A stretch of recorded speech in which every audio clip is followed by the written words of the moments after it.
Batara Indra, kelas 11 FPLB. Saya akan mewawancarai proses produksi ketupat pelajaran PKWU. Bang, apa saja bahan utama yang diperlukan untuk membuat ketupat sayur? Untuk bahan utama sendiri untuk membuat ketupat sayur Betawi, yang pertama daun kelapa, yang kedua pepaya, yang ketiga kacang panjang, yang keempat daun salam, yang kelima lengkuas. Udah. Langkah pertama membuat ketupat sayur, itu proses pembuatan ketupat sayur bagaimana? Untuk pembuatan prosesnya, untuk membuat ketupat yang pertama, satu daun kelapa itu dianyam. Yang kedua, kita mencuci beras dulu, ya, mencuci beras hingga bersih. Ketiga, selesai udah anyaman, beras tersebut dimasukkan ke dalam anyaman daun kelapa tersebut, kemudian baru direbus.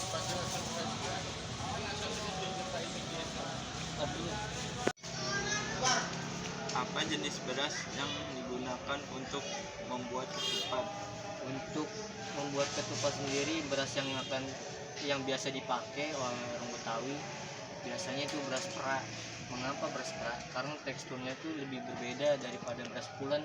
Dia agak lebih ngembang kalau dibandingkan sama pulen. Kalau pulen kan kalau direbus agak lengket, benyek gitu.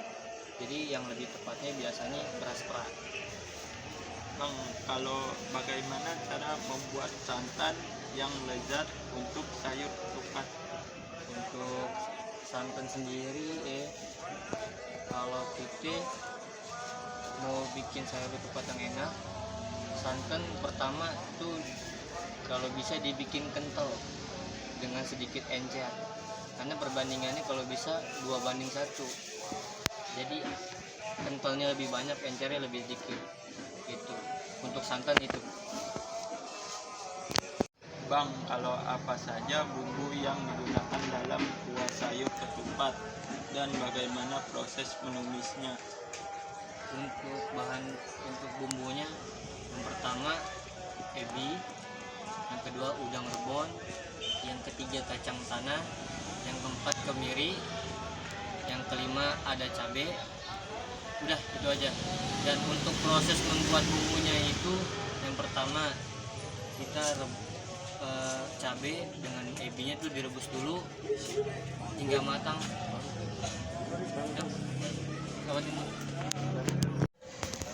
Bang, kalau apa saja bumbu yang digunakan dalam kuah sayur ketupat dan bagaimana proses menumisnya?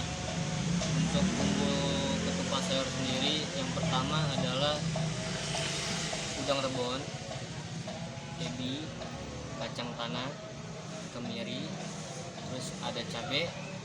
Nah, udah, untuk bumbu-bumbunya itu aja bahannya. Dan prosesnya, yang pertama cabai direbus barengan dengan ebi hingga matang, kemudian di blender jadi satu. Itu yang pertama.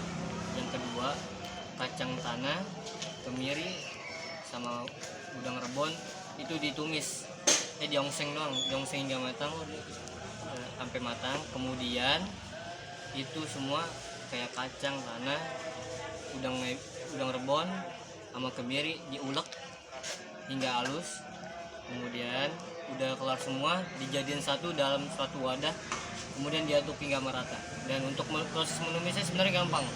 Yang pertama, dalam bumbu itu dituang 1 sendok atau nggak 1 sendok sih, biasanya 3 sendok atau 4 sendok lah. Kemudian ditumis hingga matang, hingga baunya tercium, ya kan. Udah gitu ditambahin air sedikit, ditambahin garam, tambahin gula. Udah, itu aja. Bang, kalau berapa lama proses perebusan ketupat yang ideal dan bagaimana cara mengecek apakah ketupat sudah matang sempurna? Untuk proses rebusan ketupat sendiri biasanya paling idealnya itu 3 jam, paling lama 3 jam. Dan untuk proses pengecekan kematangannya itu biasanya kita lihat aja dari kita rebus sampai 3 jam, kita lihat dia matang apa belumnya itu kita lihat dari warna kulitnya. Kalau dia makin coklat itu tandanya udah matang aja, udah gitu. Bang, kalau mengapa penting untuk menggunakan daun pandan atau daun pisang saat merebus ketupat? Nah, untuk saya sendiri lebih nggak ke daun pisang atau daun pandan.